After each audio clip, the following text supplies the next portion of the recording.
د کهانۍ شروعات د جولیټ نومې جینۍ نه کیږي، کومه چې د خوراک څښاک څیزونو په تلاش کې یو ریګستان کې روانه وي. دې سره په ګاډي کې تماچه او د دې د خاوند تصویر وي. په اصل کې څو ورځې مخکې دنیا ته ډیر خطرناک ځناور راغلی دي، د کم په وجه باندې چې زیات تر آبادي ختمه شوې ده. جولیټ د یو څو ملګرو سره پاتې کیږي، خو نن د راشن په تلاش کې راوتی وي. د څه مزل نه پس دا یو پېټرول سټیشن ته ورسي. دلته کې خپل ګاډي کې پېټرول واچي او بیا دننه د آرام د پاره لاړه شي. دلته کې هیڅوک هم نه وي. جولیټ یو کرسۍ کې کینی، نو لږ ټیم پس داسې اوازونه واوري چې بره وګوري، نو د پنکې نه بره یو ډیر خطرناک ځناور وي. جولیټ ډیره زیاته ګبراو شي او دلته نه وځي. جولیټ واپس د خپل بیس طرف ته روانه شي، خو لاره کې ګوري چې یو ګاډی ولاړ دی. نو ګاډی ودرې او ورشي چې ګوري نو دلته کې یو زخمی سړی پروت وي. جولیټ ورته تماچه ونیسي، ورته وایي چې ماته د راشن ضرورت دی. نو دا کس ورته وایي چې ما سره ګاډي کې راشن موجود دی، خو بیګا شپه کې ما باندې یو ځناور حمله کړې وه، کوم چې ما دې ګاډي کې بند کړی دی، او ته دا ټول راشن واخله خو زما مدد وکړه. نو جولیټ راپاسي او ګاډي ته دننه شي. دننه دې ځناور باندې ډزې شروع کړي او بیا یې ولي او مړی کړي او د ګاډي نه ټول د خوراک څښاک څیزونه راواخلي. بیا چې کله د ګاډي نه بهر شي نو ګوري چې هغه کس مړ شوی دی. د دې نه بعد ټول راشن د ځان سره راواخلي او خپل ګاډي ته وخیږي. جولیټ واپس د خپل بیس طرف ته روانه شي، خو ډیره زیاته خپه وي، ولې چې دې ته خپل خاوند جیک ډیر زیات یادېږي. جیک په لاول ځل باندې د جولیټ سره یو آرټ ګیلرۍ کې میلاو شي. په لاول نظر باندې د جیک جولیټ ډیره زیاته خوښه شي. جولیټ چونکې یو غریبه جنۍ وي او جیک د دیزي مالک وي، دا ته د پینټینګ په باره کې تپوس وکړي، خو جولیټ ته د پینټینګ څه پته نه وي. جیک ته پته ولګي چې جولیټ صرف د پري خوراک د پاره دلته کې راغلی وه. بیا ورته جیک وایي چې ته زما ډیره خوښه شوې، خو جولیټ د دې په خبرو باندې یقین نه کوي او دلته نه روانه شي. جیک یې ودرې او ورته وایي چې تا ته زه یو پینټینګ خوستل غواړم. بیا ورته یو پینټینګ وښیي، ورته وایي چې دې پینټینګ ته وګوره څومره ښایسته دی. خو جولیټ چې پینټینګ ته وګوري نو ورته وایي چې دا خو ښایسته نه دی، بلکې د یو بد شکله ځناور پینټینګ دی. په خبرو خبرو کې د دواړو دوستي جوړه شي. د دې نه بعد جولیټ خپل کور ته بوځي. د جیک کور چې جولیټ وویني نو ډیره زیاته حیرانه شي، ولې چې دې دومره قیمتي کور چرته لیدلی نه وي. جیک ته څه پته نه وي چې جولیټ یو نشهیي جینۍ ده. نو جیک ورته وایي چې تا سره زه واده کول غواړم. جولیټ ته چې پته ولګي چې جیک ما سره رښتینې مینه کوي نو ورته وایي چې زه یو نشهیي جینۍ یم او زما د پوډرو نه بغیر ګزاره نه کیږي.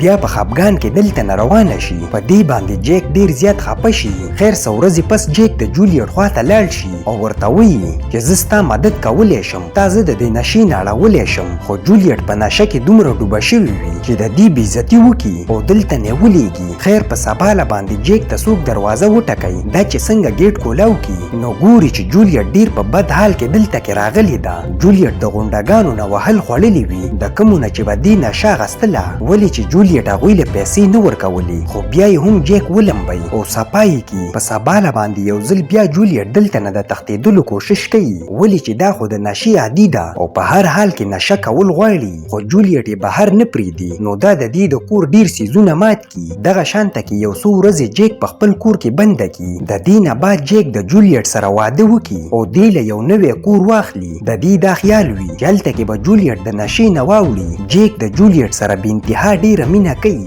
دغه شانته کې یو څو ورځې تېرې شي. یو ورځ دیو ته پته ولګي چې جولیټ پریګننټ ده. نو دا دواړه ډیر زیات خوشحاله شي. 9 میاشتې پس چې کله د دې ډیلیوري وشي نو ورته پته ولګي چې د دیو ماشوم مړ دی. په دې باندې دواړه ډیر زیات خپه وي، خو ماشوم د جولیټ د وجې نه مړ وي، ولې چې دا اوس هم د نشې عادي ده. یو ورځ جیک جولیټ ته وایي چې تا له نشه پرېښوستل پکار دي، خو جولیټ ورته انکار وکړي. ورته وایي چې زه نشه پرېښوستی نشم. نو جیک په غوسه کې دلته نه لاړ شي. جولیټ هم یو بار ته لاړه شي. جیک دې ته ډیر رنګونه وکړي، خو جولیټ څه جواب ورنه کړي. د غم د غلطېدو دپاره جولیټ شراب وڅښي. دلته کې په خبرونو کې خوستلی کېږي چې په میټرو سټیشن کې د کیمیکلو یو دماکه شوې ده، کوم کې چې 39 کسان مړه دي. د دې په اورېدو سره جولیټ ډیره ګبراو شي، ولې چې جیک هم دغه میټرو ته تللی وي. او بیا د دې موبایل باندې یو فون راشي. یو کس ورته وایي چې جیک ډیر په زخمی حالت کې دی او هسپتال کې پروت دی. نو په منډه باندې هسپتال ته ورسي. جیک په هسپتال کې په یو پلسټک کې بند وي، ولې چې د دې جسم ته کیمیکل دننه شوي وي او هسپتال والا دا نه غواړي چې جیک نه چاته نقصان ورسي.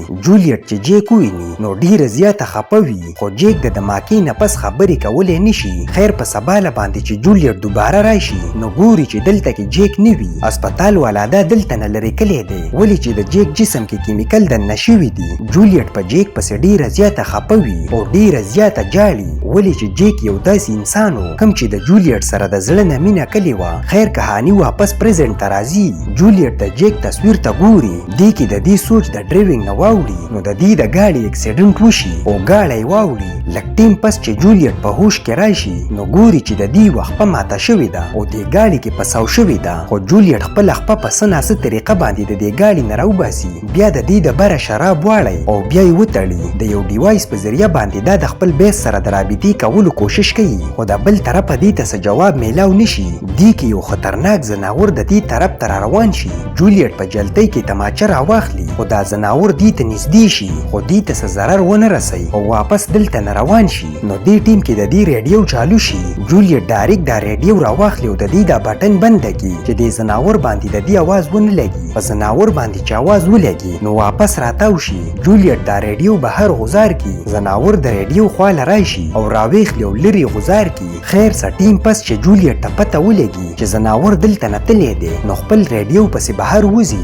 دا ریډیو راواخلي خو دا ځناور د دې د ګاډي بره پروت وي. دا ځناور یو ډیر خطرناک شکل والا انسان دی. په اصل کې د هغه کیمیکلو د ماکي په وجه باندې د خلکو نه دا ځناور جوړ شوي دي. جولیټ په منډه باندې خپل ګاډي ته دننه شي. جولیټ دوباره تماچه راواخلي او بالکل تیاره وسی خو واپس دا ځناور د دې شاله راشي نو جولیټ په یو ډز وکي په کم سره چې دا وتښتي. سټیم پس دوباره د خپل بیس سره د رابطې کولو کوشش کوي نو اخر کار د دې رابطه وشي. هغوی ورته وایي چې خپل لوکیشن آن کا نو موږ به ستا د مدد دپاره درشو. جولیټ چې خپل لوکیشن آن کی نو ورته وایي چې ستا لوکیشن ډیر لرې دی موږ به د مدد دپاره سبا درځو ولې چې دغلته موږ د شپې درتلی نشو. جولیټ ډیره زیاته خفه شي ورته وایي چې دلته کې اوس راشئ ولې چې یو ځناور زه راګیره کلی ما. جولیټ چې شاته وګوري نو دا ځناور د دې طرف ته را روان وي او څنګه چې دې ته نږدې شي نو جولیټ د ګاډي دا لیټونه چالو کړي. د رڼا په وجه باندې ځناور دلته نه وتښتي. د دې نه بعد جولیټ ډیره خفه ناسته وي ولې چې د کومو ملګرو دپاره دا راشن جمع کول غواړي هغوی دا د مرګ دپاره دلته کې پرېښوده. څه ټیم پس دا د یو ګاډي اواز واوري نو د خپل ګاډي هارن بجاو کړي د کم په وجه باندې چې دا کسان دلته کې راشي خو دیو په اصل کې غونډګان وي. یو کس په جولیټ باندې حمله وکړي خو ځناور یې شاته راکاږي او بیا ورله په سر باندې خپه کېږي او مړی کړي. باقي غونډګان دلته نه وتښتي.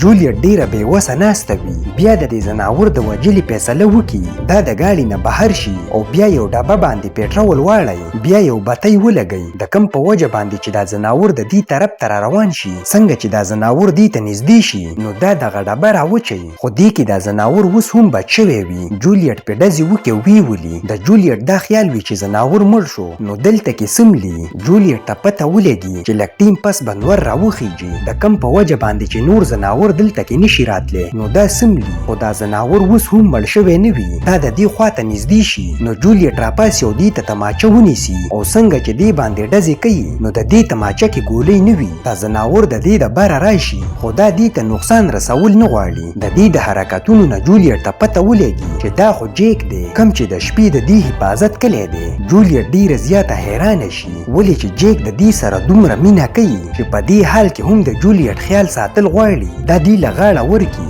جولیټ ته د پینټینګ په باره کې هم یاد شي چې جیک دې ته یو پینټینګ خوستلی و. جولیټ اوس د جیک سره ډیره مینه کوي خو جیک چونکې یو ځناور دی نو دې سره دا اوس ژوند کولی نشي. د دې وجې نه تماچه راواخلي او د جیک سره خپل ځان هم مړ کړي. په دې ځای باندې زموږ کهاني ختمیږي. که ویډیو مو خوښه شوې نو لایک یې کړئ او چینل ضرور سبسکرایب کړئ.